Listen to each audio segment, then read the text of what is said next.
appreciate the opportunity to be here. As Prosecutor Worthy said, every time one of these school threats occur, it's all hands on deck for our office and the local police agency and the school district that are involved. When these cases come to light, or when these threats come to light, you don't know at that moment whether they're genuine or not. So we work very closely with the local police departments and the schools, or the school district that's involved, to determine first two things right away. One, was there a real intent to carry out the threat? In other words, is the person who made the threat, if we know who that is, really intended, or was it a prank? Or number two, is there a means for that person to carry out the threat, if they had that intent to carry it out? And the way we help determine that is the police do interviews. We help them execute search warrants, maybe at the home where the juvenile lives, to determine whether or not they have access to a weapon. But every one of these is treated with the utmost seriousness at the very beginning. As we look at the cases and we develop more information, and the police do their investigation, and we're able to determine what we have in terms of a real threat or not. And most of these turn out to be not substantial or substantiated threats. They could be kids that are, as Prosecutor Worthy said, are trying to play a prank. They may be trying to get out of a test. They may be just goofing around.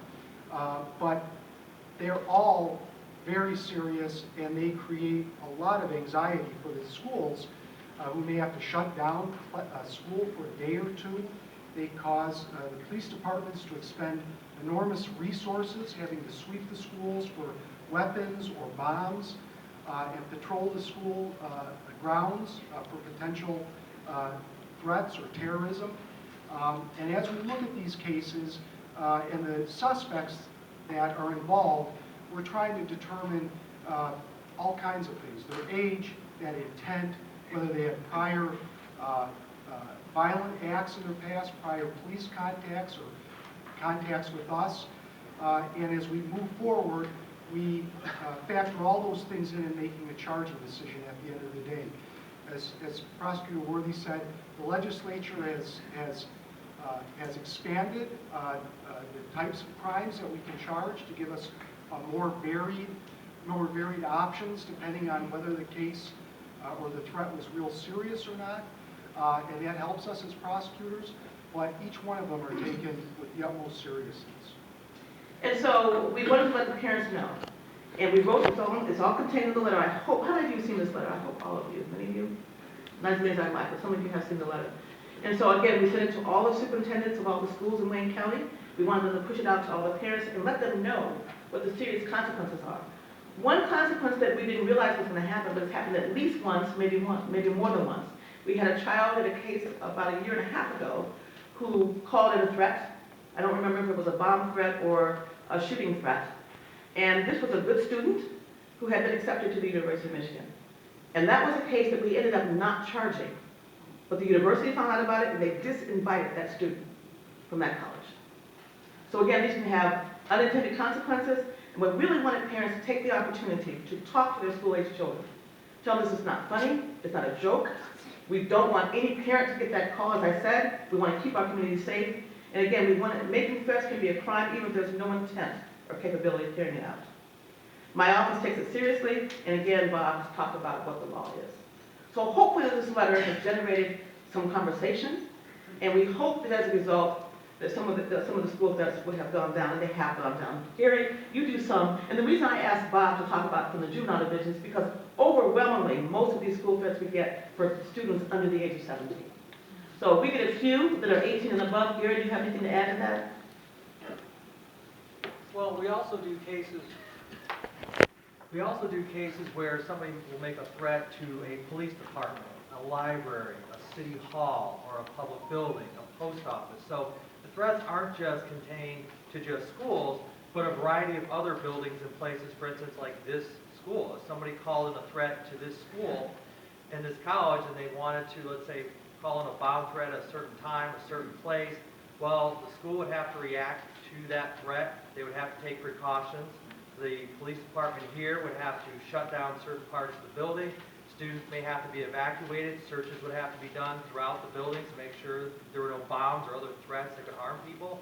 So we also do those sort of call-in threats as well. So they're not just contained to elementary schools, they're also contained to institutions like this one and other public institutions as well. So, thank you. So when you think about a prosecutor's office, you may not think that we spend so much of this spend a lot of time in it, because obviously these are serious. So the police department, the school system, our office is working 24/7 around the clock to try to make sure and determine if this is a credible threat. So again, we spend a lot of time on these. We'd rather not, but again, we have had over 150 since Parkland in Florida, and probably more. That's when we started counting them.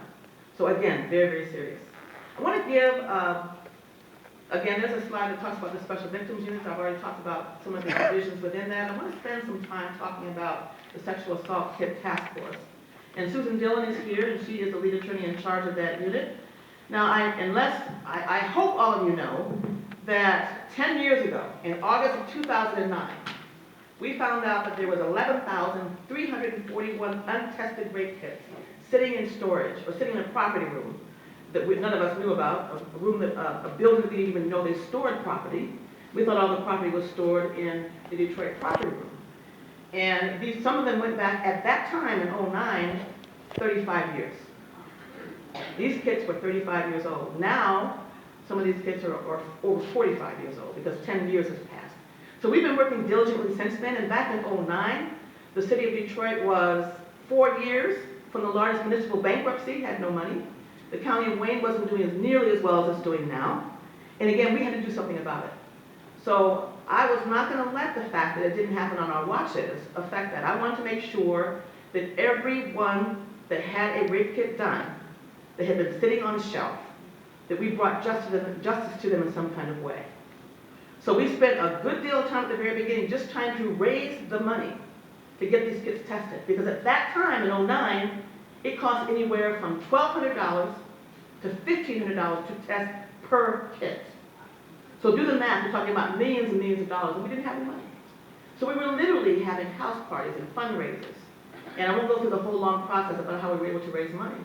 But I will tell you, and Commissioner Basham, any other commissioner here right now? Oh, stand so they can see you. Sam, they do. Thank you for coming. And they have allocated over the last 3 years $1 million per year, $1 million per year, $800,000 for the last year to help us with this process. Without that help, we would not have been able to be at the position we are now. So please give your commissioners a round of applause and the CEO.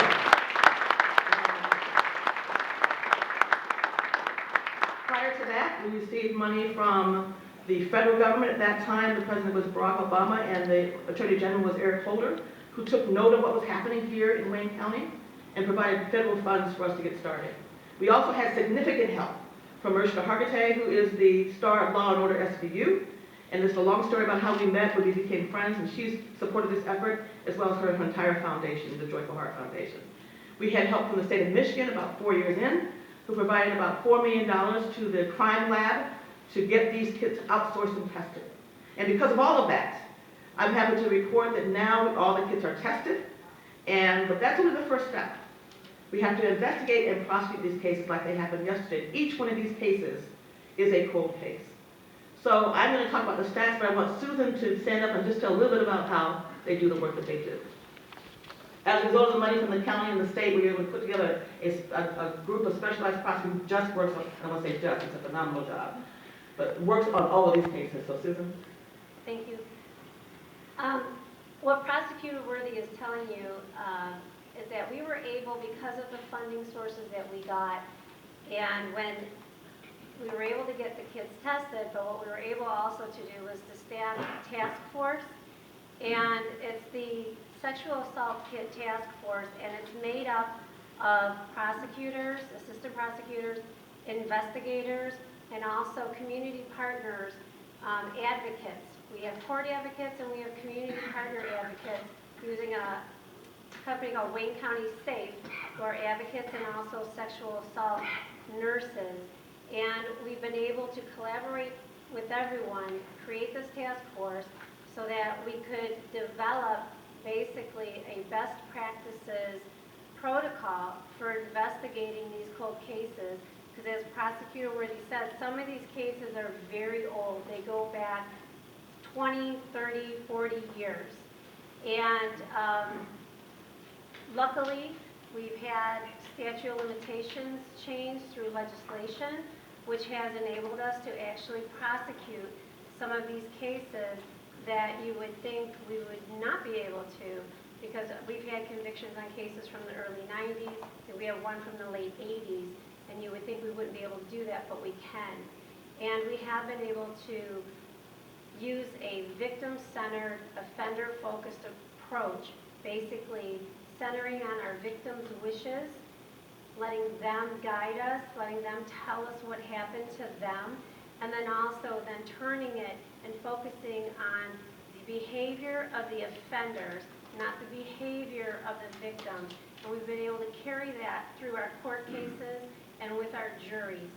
And do you want to talk about the stats? You want to Okay, but we basically have been able to create this task force that developed a protocol, and I will say it is a protocol that other cities, because there are many cities around the country that were in the same situation as Detroit, maybe not to the extent of Detroit, but every major city in the country, many of them have a backlog of untested rape kits, and a number of them are following the protocol that we were able to develop here in Wayne County that we use to investigate and prosecute our cases. Thank you very much.